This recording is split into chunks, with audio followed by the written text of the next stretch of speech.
What up YouTube, it's your boy GGJ Fly Guy here, back again with a quick update video on both the Offna Dm-1 and the GTV-2e. It's been a minute since I've done a video.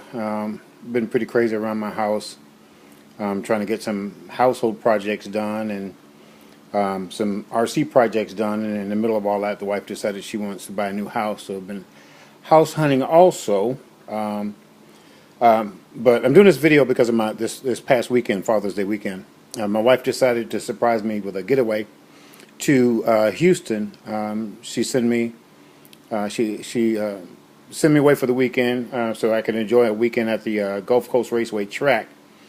And it's for you guys that don't know, you can look it up on YouTube. It's Houston's 8th scale on-road track down there. It's a pretty nice track. I actually love this track. So anyway, got away this Father's Day weekend, took the Dm-1 with me and the GTV with me. Now you can see the Dm-1 here in the picture, and I'll go through it, just go through real quick what happened. Thanks to Tin Man and Too Quick, I decided to put together a little makeshift cap cam and tried to record some of my laps on the track, which didn't come out so well. Aiming that thing was just a bear. A lot of it was really low. You can't really see a lot of the straightaway. I'm going to try to chop and edit some of it up and get at least some of it posted online if I can. But it really came out bad. I've got to really get used to how to aim that thing. But anyway, took the GTV out first, and I'm going to move over to it real quick. Took it out, and if you know, you can tell it's been broken apart. There's no motor, no the SC is still on, but I had to pull the motor. Started out really good, 4S running, got the tires warmed up, the Apex tires that I had under it, got them warmed up, and it was doing pretty good. Not fast laps, just kind of learning laps, but it was doing pretty good. Got a little cocky, decided, you know, pop 6S in it and really pushed it baby around the track. Well, that 2000 kV tack-on motor yeah, it didn't do so well. It ended up the top part of it, the screws came out and ended up just separating completely on me. The screws didn't fall completely out, they just came out of the away from the can, loose from the can, and the motor just separated. So that ended the day for the GTV. And as you can see, I've gotten it torn down. I've got another motor on order, but I'm hoping my man Raw Steel can help me. I'm trying to find a motor mount because I'm actually wanting to move up to a 1600 kV motor in this thing, just because I want to continue to be able to run larger pinions. While I was down there, there was a few guys with those nitros, and yeah, I need some horsepower to keep up with them. So I want to be able to continue to run larger pinions. This thing just didn't do so well with that tack-on motor on the track. It's not like I thought it would have done. So it's broken down, and I'm just waiting on either to find a motor mount that I can use that 1600 kV motor on, or something. I'm not really sure just yet with this one where I'm going to go. It's really all going to depend on the motor mount. But there she is off in the GTV-2e. She's down for the count for now. But we plan to have her back up soon. One other thing that I am going to do here soon, and that's change the front two shocks to some adjustable shocks that I don't have to use the clips for. I needed to lower this thing in the front just to get some better, to get it to drive a little bit better. And with these clips, I didn't take any extra with me to kind of shorten it some, so these clips kind of have it raised up more and higher than I really wanted it to.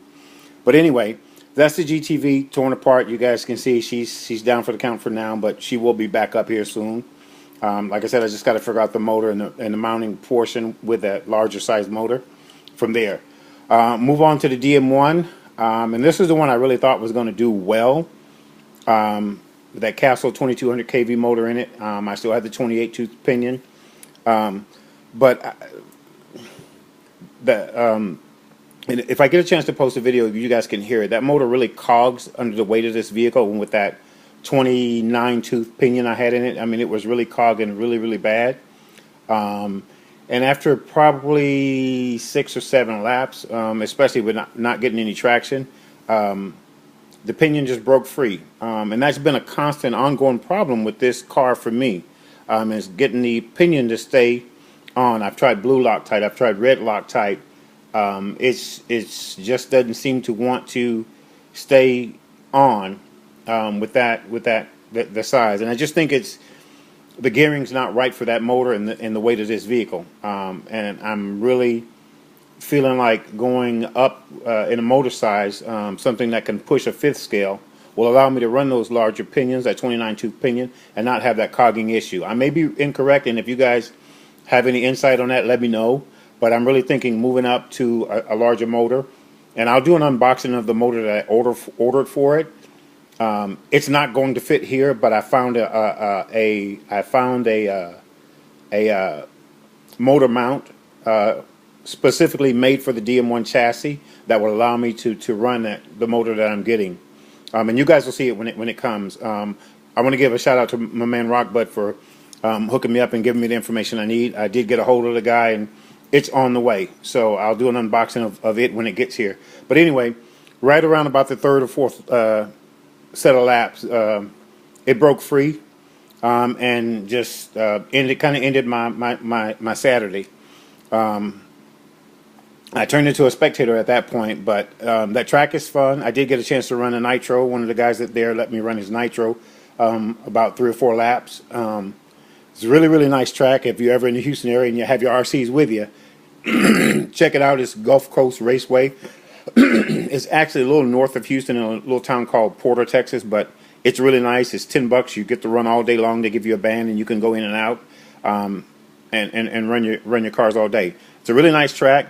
I wasn't getting any traction at first with these off-ness slicks until the last set of laps that I did. While I was running the GTV for the last time, I put some traction compound on these and let it dry, let it sit for a while. And once it did set up some and made the tires really tacky, I put it back out there. And they actually do good on a prepared track with that traction compound once they got heated up real good. So they are worth a little bit. I wouldn't recommend them for speed runs. They're not speed run tires. But for track duty, once you get them warm and get them tacked up with some traction compound, they actually did pretty good until, like I said, until the pinion broke free. But anyway, that's what we got. That's where we're at with the Dm-1 and the GTV-2e. They're both down for the count, but we'll be back up soon. Motor should be here quick. The motor mount's coming from overseas, so that's going to delay this getting back up probably 10th of July or so when it should get here. I'm hoping sooner, but that's the estimated time of arrival is around July the 10th. So she's where she's at until then. No speed runs for her until I can at least get that in. But I think once I do that, I think I won't have any problems getting this thing to the 100-mile-an-hour club also, because I'm going to run a 17 kV motor. And if you guys hear me, you pretty much can guess what motor I've got on order. But anyway, once it gets here Thursday, because both the motors that I'm going to use will be here Thursday, I'll do another unboxing. Anyway, let me know what you think. Rate, comment, subscribe. It's your boy GGJ Fly Guy. We're signing out.